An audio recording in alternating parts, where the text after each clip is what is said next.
Welcome to Bahal Recap, where horror comes home. Today's movie is Satan's Slaves, a terrifying tale where a grieving family's peace is shattered as the mother's death awakens a dark force. The dead don't rest, and in this house, silence is never safe. The story kicks off in a remote, old countryside house where a family of 7 lives, far from city chaos and working hard to make ends meet. But ever since moving in, Xiaomei's mother suddenly got a strange illness overnight. She's bedridden, can't make a sound, no matter how much Xiaomei spends or tries to wake her. Her condition never improves. The only way the family communicates with her is through a bell. When the bell rings, everyone rushes to check on her. But this time, Mom's condition is way off.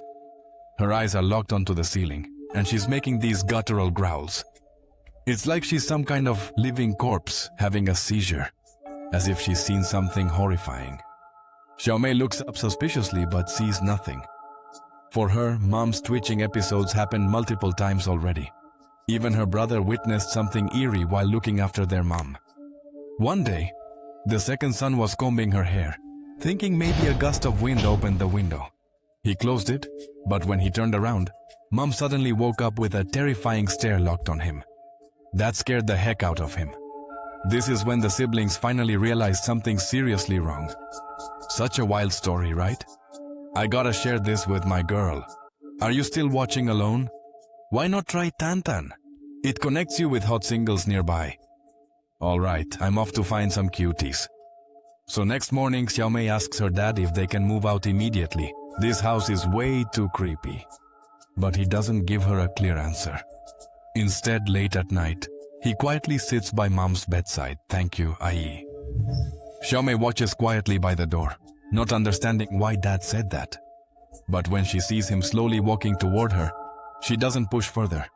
She hopes tonight will be calm, but as she falls asleep, she's suddenly woken by the tinkling of a bell. She guesses Mom must be in trouble. Terrified, but knowing it's her own mother, Xiaomei bravely goes to check. When she opens the door, she sees her paralyzed mom suddenly standing up out of nowhere. Xiaomei is shocked, but also amazed. She steps forward to say hello, but then...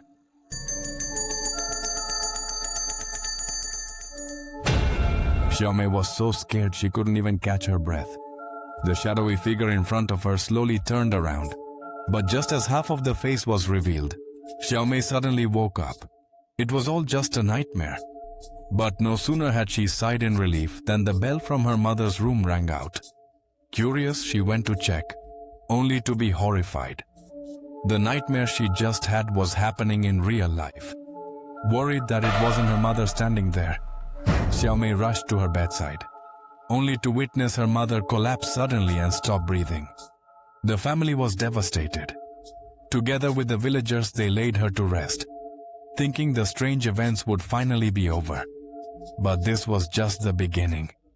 That very night, the third son couldn't sleep and spotted a figure near the window. Meanwhile, the second son heard a bell ringing on the radio, seemingly coming from his mother's room. When he turned on the light, the bell was hovering in midair before suddenly dropping. Terrified, he slammed the door shut and ran back, hiding under his blanket with a pillow over his head. That night eventually passed, but the weirdness didn't stop. That evening, as the second son listened to the radio again, the sound started getting strange, and suddenly his mother's voice called out to him. Terrified, he snapped off the radio, but the next moment... At that moment, he accidentally picked up his mom's old comb.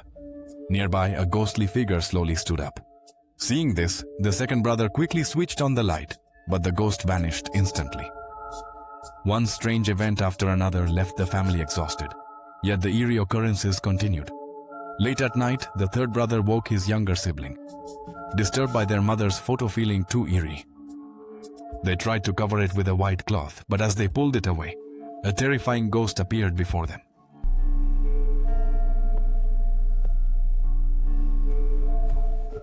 The brothers' hysterical screams jolted Xiaomei awake from a deep sleep. She rushed over to see what was wrong, only to hear Lao San frantically pointing at a photo, shouting that there was a terrifying ghostly figure in it. That's when Xiaomei finally realized something unclean was lurking in the house. Ignoring her father's objections, she decided they had to move out fast. But before she got home, their elderly grandma seemed possessed. Shaking in her wheelchair, she somehow struggled to stand up. Just as Xiaomei arrived, she was hit by a sudden scream of terror. She hurried over and found Lao San collapsed from fear, and Grandma mysteriously dead in the well. No sooner had one crisis passed than another hit. Right after Grandma's death, Lao San fell into a coma. Suspicious, Xiaomei couldn't help but wonder if all these strange events since their mother's death were connected. While sorting through Grandma's things, she found an undelivered letter on the table, hinting Grandma knew more than she let on. Determined to find answers, Xiaomei asked a neighbor to take her into town to find the addressee. A childhood friend of Grandma's and a supernatural enthusiast. From that friend, Xiaomei uncovered a dark secret from her mother's past. Years ago, her mom struggled to conceive, then suddenly gave birth to 4 children at once. But mysteriously, right after, she fell ill and bedridden for over a decade. Grandma grew suspicious because her mom's odd behavior hinted at a pact with Satan, a deal that wasn't normal at all. On the surface, it seemed her mom wanted children, but those kids were actually demon offspring. When they reached 7, the undead would take them as a sacrificial offering to Satan to keep the family safe. But her mom, grateful to finally have kids, refused to give them up easy. She came up with a clever plan. Raise the first child to 6, then keep having more, so Satan couldn't claim them all at once. But Satan wasn't fooled. Knowing her plan, he cursed her, making her chronically ill and unable to have more children. It wasn't until her painful death that Satan shifted his attention to the 4th child, aiming to drag her back to hell. Knowing this, Xiaomei prayed fervently at home to protect her brother. But Satan wasn't about to back down. During her prayers, an undead figure suddenly appeared behind her. Just as she reached to touch its face, it instantly moved right in front of her. Terrified, Xiaomei quickly covered herself with a white cloth and wildly struggled in panic. But the undead slowly crawled closer to her eyes.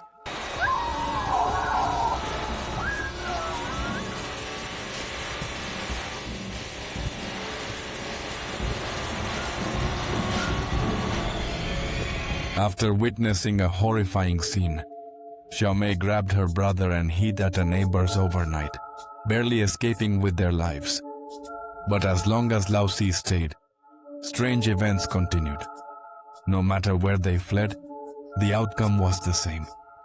The next night, Lao guided Lao Si to drink water when lightning struck and the door slammed shut. Lao pounded the door, but it seemed locked by an invisible force. Their father and Xiaomei heard the noise. The father rammed the door open and saw Lao Si dragged into a well. Without hesitation, he jumped in and found Lao Si unconscious at the bottom. Outside, a horde of zombies aimed to take Lao Si away. Then Grandma's old wheelchair flew wildly, smashing everything and turning their home into chaos. The family hid inside as both doors slammed shut, refusing to open. A terrifying ghost appeared behind Lao Si, trying to take him away. At the critical moment, Lao San, who'd been hiding, gathered courage, picked up his little brother, and the doors slowly opened. To protect them, their father grabbed a kitchen knife and rushed out to face the zombies, shouting fiercely. The living dead didn't respond after hearing it. They just scattered something on the ground and then let Xiaomei's family go. The father thought his bluff worked, but that very night, Lao Si started acting super weird, standing silently by the window for ages without any reaction.